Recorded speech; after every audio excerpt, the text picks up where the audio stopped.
오늘 아침 뉴스 연구소. 오늘 아침 뉴스의 맥을 짚어드리는 시간 뉴스연구소. 오늘도 두 분의 연구위원 함께합니다. CBS 김광일 기자, 뉴스톱 김준일 수석 에디터. 어서 오십시오. 안녕하세요. 예, 첫 뉴스. 이스라엘 네. 팔레스타인 전쟁으로 가야죠. 가자 지구 전면 포위. 이스라엘이 가자 지구를 지금 전면 포위하고 지상군을 투입할 태세다. 네. 하마스 공격 사흘 만에 본거지인 가자 지구를 전면적으로 포위했다고 이스라엘이 발표했습니다. 예. 하마스가 침투하면서 장벽을 부셨었잖아요. 그리고 예. 들어왔었는데 그 자리에다가 뭐 탱크, 헬기 이런 것들을 배치해서 다시 막아버렸어요. 네네. 그래서 이스라엘이 원래는 그 전에도 그 가자 지구를 봉쇄한 상태로 뭐 전기, 식수 이런 것들을 공급은 해줬었거든요. 근데 이제 그러지 않을 거라고 합니다. 하마스가 더 이상 가자 지구를 통치할 능력을 가질 수 없게 하는 게 목표다라고 밝혔어요. 예, 예. 나아가서 말씀하신 것처럼 지상전을 준비하고 있는데 이스라엘군 10만 명 이상이 가자 지구 주변에 집결했다라고 전해지고 있습니다.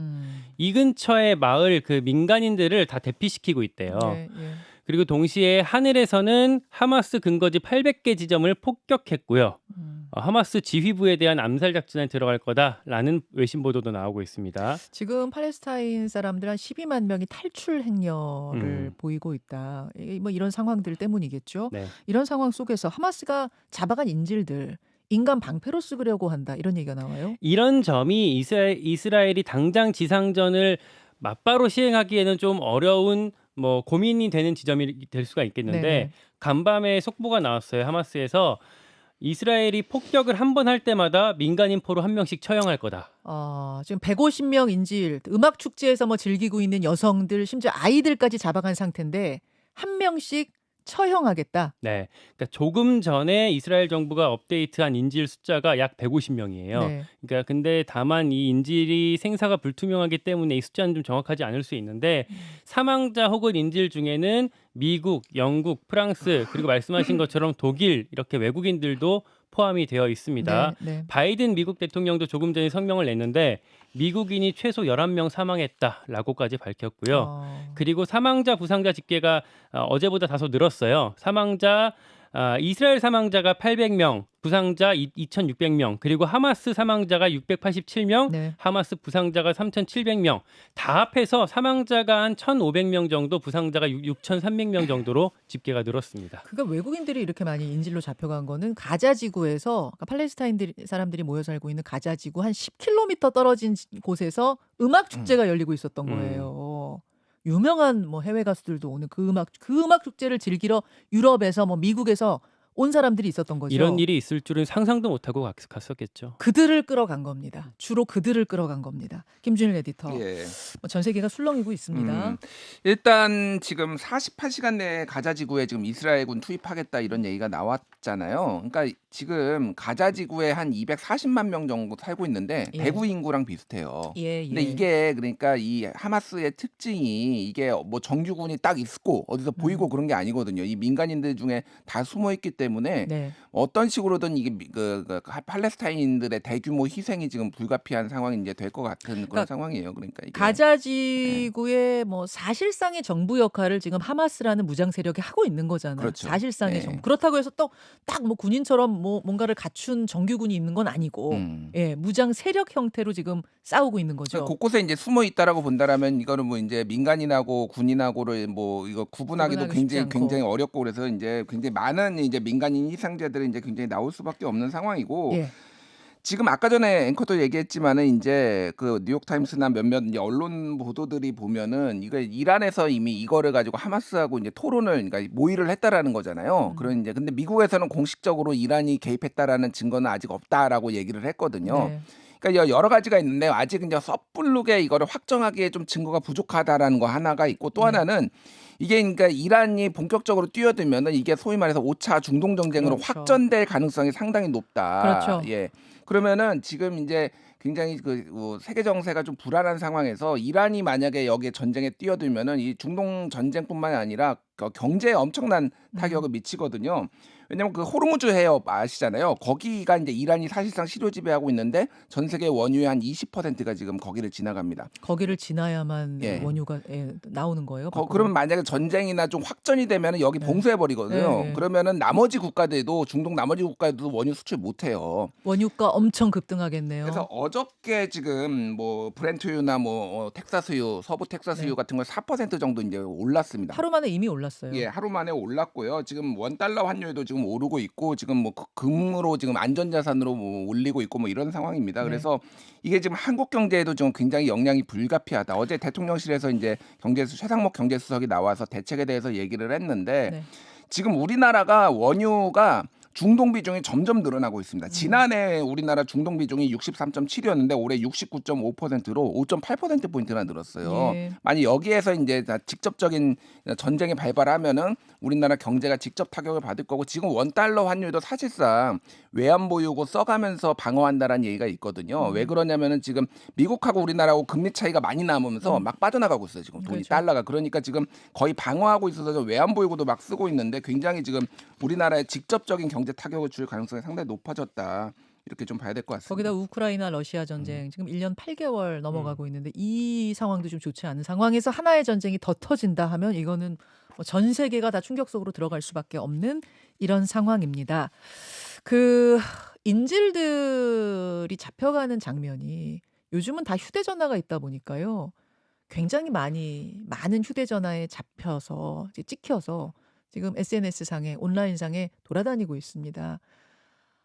그걸 본 그 인질의 가족들이 우리 딸입니다. 우리 아들입니다. 뭐 이러면서 지금 전 세계가 더 슬퍼하고 있는 상황이거든요. 오늘 2부 놓치만 뉴스에서 그 영상 중에 하나 좀 보여드리면서 이 얘기는 더 해보도록 하죠. 다음 이슈로 갑니다. 이재명 복귀.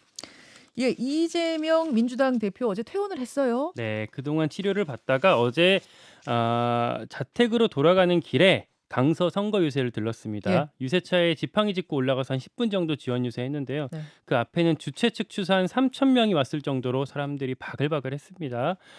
제가 인상적이었던 거는 유세차 앞에 현역 의원 60여 명이 옹기종기 모여 있었어요. 네. 왜냐하면 이게 뭐 거대 야당의 세과시 뭐 측면도 있을 거고 또 하나 눈도장 찍기거든요. 이게 요새 의원들이 이재명 대표 일정에 엄청 주목하고 있어요. 그래요? 같이 가서 뭐 셀카 찍고 눈도장 찍고 음. 당분간 이런 모습이 계속 연출될 걸로 보입니다. 예. 그리고 국민의힘 같은 경우에는요 어제뿐만 아니라 연일 총출동하고 있어요. 뭐 김기현, 윤재욱, 박태출 지도부가 다 같이 어제도 현장 돌았고요. 저녁에는 안철수 의원도 힘을 보탰습니다. 국민의힘 같은 경우에도 최근에 전국에서 지원이 오고 있어요. 네. 당협에서 버스 대절에서 같이 오고 있거든요. 근데 아쉬운 거는 어르신들이 335 빨간 옷 입고 이렇게 소풍 오듯이 이렇게 한 바퀴씩 돌고 가는데 여기가 민주당 지지세가 높은 곳이다 보니까 좀 괴리감이 있어요. 뭐 좀 현장에서는 좀 도움이 안 된다. 차라리 젊은 사람들 세우는 게 낫지 않냐 이런 뭐 지적도 당내에서 나오고 있습니다. 그리고 국민의힘도 민주당이랑 마찬가지로 눈도장 찍기 좀 부심하는 모습이 있는데 당협위원장 카톡방에 마찬가지로 뭐 인증샷, 셀카 이런 것들이 엄청 올라온다고 하더라고요. 특히 평소에 좀 이렇게 활동 안 하던 사람들 위주로 이렇게 올라온다고 하는데 총선 공천 앞두고 있기 때문에 좀 벌어지는 현상으로 볼 수가 있겠습니다. 양당 모두 전국에서 집결하고 있는 건 분명한데 그렇습니다. 현장에서는 진짜 도움 되는지 모르겠다. 뭐 양당 모두 그런 얘기 나오는 어쨌든 뜨거운 분위기인 것만은 분명해요. 그렇습니다. 내일 선거 치러지고 그리고 국정감사 오늘부터죠. 예, 국정감사. 네, 총선 앞두고 치러지는 국감이고 이제 21대 국회 마지막 국감이다 보니까 다들 역시 좀 존재감 과시하는데 엄청 치열한 상황이고요. 승부처 하나만 간단히 꼽아드리면 역시 명불허전 법사위. 오늘은 뭐 열려요, 법사위에서? 대법원 대상 감사가 있는 대법원. 날입니다. 예, 대법원장 공백 사태 그리고 네. 이재명 대표 수사 관련해서 여야가 충돌할 전망입니다. 아유, 오늘부터 국감에 내일 강서구청장 보궐선거에 뭐 김준일 에디터. 예. 우리 살펴볼 곳이 많네요. 그렇죠. 뭐 이제 법사위 말고도 뭐 문체위 그래가지고 최근에 뭐 방송사들 엄청 징계하고 뉴스타파 보도 인용한 거 그래서 뭐 예. 가짜 뉴스와의 전쟁, 포털에 대한 뭐 압박 뭐 등등등 해가지고 굉장히 많은 뉴스가 이제 쏟아질 걸로 보입니다. 이재명 대표 어제 메시지를 조금 뭐 분석을 좀 해보면 될 것 같아요. 유세 현장에 와서 이렇게 얘기를 했어요. 보복과 갈등으로 점철된 사회가 서로 존중하고 대화하고 인정하고 국가가 가진 모든 역량이 사적 이익이 아니라 오로지 국가와 국민의 더 나은 미래를 위해 쓰여지게 하자라고 이제 얘기를 했습니다. 예. 근데 여기에서 이제 우리가 좀 봐야 될 거는 서로 존중하고 대화하고 요런 거예요. 그러니까 요거가 윤석열 정부를 상대로 서로 존중하고 대화하고도 있겠지만은 사실은 내부의 메시지다라는 건데 우리 안에 작은 차이를 넘자라고 여러 차례 강조를 했다라는 거예요. 어저께 유세에서 이런 워딩이 나왔어 이 대표한테. 예. 부족하고 억울한 게 있어도 잠시 제쳐두고 저 거대한 장벽을 우리 함께 손 넘고 넘어가자. 손에 손잡고 단결 단합하자. 뭐 이런 표현들이 그러니까 비명계를 이 대표가 끌어안으려는 메시지냐 이렇게 좀 해석이 되는 거죠. 우리 안에 작은 차이 극복하고 손에 손잡고 단결 단합하자가 여당을 향한 메시지 같진 않네요. 예. 그냥 언뜻 들어도. 그러니까요. 그래서 한마디로 얘기하면은 지금 정부 여당과 싸우기 위해서 우리는 단합하자 이런 메시지인데 이재명 대표가 예전에도 한번 그런 올해 1월에도 그런 메시지를 한번 낸 적이 있거든요. 그러니까 당장 소위 말해서 이제 징계와 관련해서 뭐 가결을 던진 표를 던진 사람들의 징계에 대해서 어떻게 할 것이냐 갑론을박이 있는데 네. 조금 이제 뒤로 이제 좀 뭐 그 사안은 좀 뭐 물러나는 거 아니냐 이렇게 뭐 관측이 되고 있는데 다만 홍익표 원내대표가 언론 인터뷰에 나와가지고 당에 도움이 안 되는 사람한테는 공천 줄 수 없다. 뭐 이런 당의 분열을 일으키는 사람한테는 줄 수 없다 이런 얘기도 했거든요. 그래서 이제 이게 강온 양면 전략으로 좀 긴장감도 올리면서 또 대표는 뭐 포옹도 하면서 이런 식으로 좀 가려는 거 아니냐. 투트랙이에요, 투트랙? 일종의 투트랙이다. 역할 분담론이다. 뭐 그러니까 이 대표에게는 어쨌든 포용력이 지금 리더십 회복, 포용력이 중요한 상황이니까 뭐 그런 전략들이 숨어 있는 거 아니냐 이런 분석들이 나오고 있습니다. 어쨌든 이재명 대표가 어제 퇴원을 하고 이제 당무에 복귀하게 되면 비명계 뭐 징계를 하느냐 마느냐 가결파 징계하느냐 마느냐 이 문제 또 최고위원 공석이잖아요. 네, 송갑석 최고위원이 예. 나간 자리에 공석으로 있습니다. 그 공석은 누구로 채우느냐 이런 것들이 이제 관전 포인트가 되겠네요.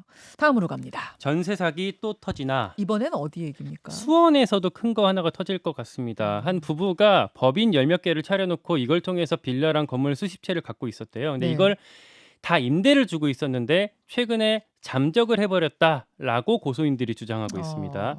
그러니까 집값이 상당히 떨어진 곳들이 있기 때문에 이 부부도 보증금 반환이 어려워진 거 아니냐.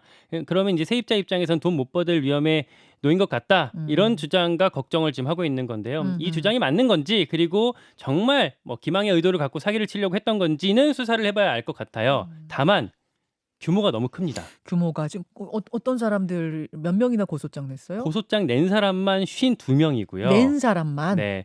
고소장에 명시된 피해 액수만 70억 원입니다. 그리고 고소장 준비 중이거나 아직 사태를 파악하지 못하고 있는 사람까지 포함하면 네. 피해 규모가 훨씬 늘어날 수 있다라고 얘기가 나오고 뭐 150건이 넘는다라는 얘기도 돌고 있습니다. 아유, 전세 사기 사건 잊을만 하면 또 대형 사건이 터지고 이번엔 수원 김준일 에디터. 네.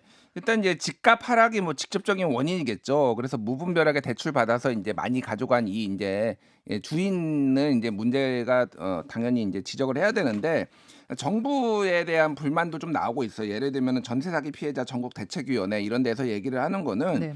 지금 국회나 정부에서 나온 게 예를 들면 전세 사기 특별법 시행 그리고 전세 사기 피해자 지원센터 운영인데 이게 이미 발생해가지고 피해 본 사람들 위주로만 있다라는 거예요. 그래서 뭐 어떻게 막을 거냐 그러면은 지금 계속 나오는데 그래가지고 예를 들면은 지방자치단체와 함께 주택 전수조사 실시를 해가지고 어디가 위험인지 아닌지 이런 거 일단 실태 파악부터 해라. 그래서 지금도 몰라서 지금 들어가는 사람들이 있잖아요. 그러니까 그러니까 역전세, 뭐 깡통전세, 뭐 전세금 뗄 가능성 이런 것들을 조금 등급을 매기고 그런 것들을 좀 일단 맵이라도 만들어라 이런 요구를 하고 있는데 저 지자체나 정부에서는 조금 행정력 이유로 조금 반대하고 있다. 뭐 이런 얘기들이 나오고 있습니다. 그래서 네. 계속 이게 나올 가능성이 높아요. 지금 집값은 더 떨어질 가능성이 높거든요. 현재는. 시한폭탄처럼 지금 예. 준비 중인 곳들이 많다 이런 얘기가 들리는데 네. 사실은 지난번에 크게 터지고 나서 뭐 인천에서 터지고 나서 사전 대책으로 여러 가지 법안들이 나왔던 걸로 알고 있는데 다 통과가 안 된 건가요? 뭐 진행 중인 건가요? 일부는 뭐 이제 급하게 통과가 된 뭐 합의를 받지만은 지원책 같은 경우에는 그거를 예. 이제 막을 수 있는 거나 예. 이런 것들은 조금 이견이 있어요. 이게 시장의 원리에 이제 반한다 뭐 여러 가지 논쟁들이 있어서 형평성 논란 뭐 이런 것들 있죠. 그런 것들이 있어서 조금 어쨌든 지켜봐야 되는 상황인데 좀 정부가 더 강력한 대책이 지금 필요한 상황인 것 같습니다. 자, 수원의 전세 사기 소식까지 전했습니다. 두 분 수고하셨습니다. 고맙습니다.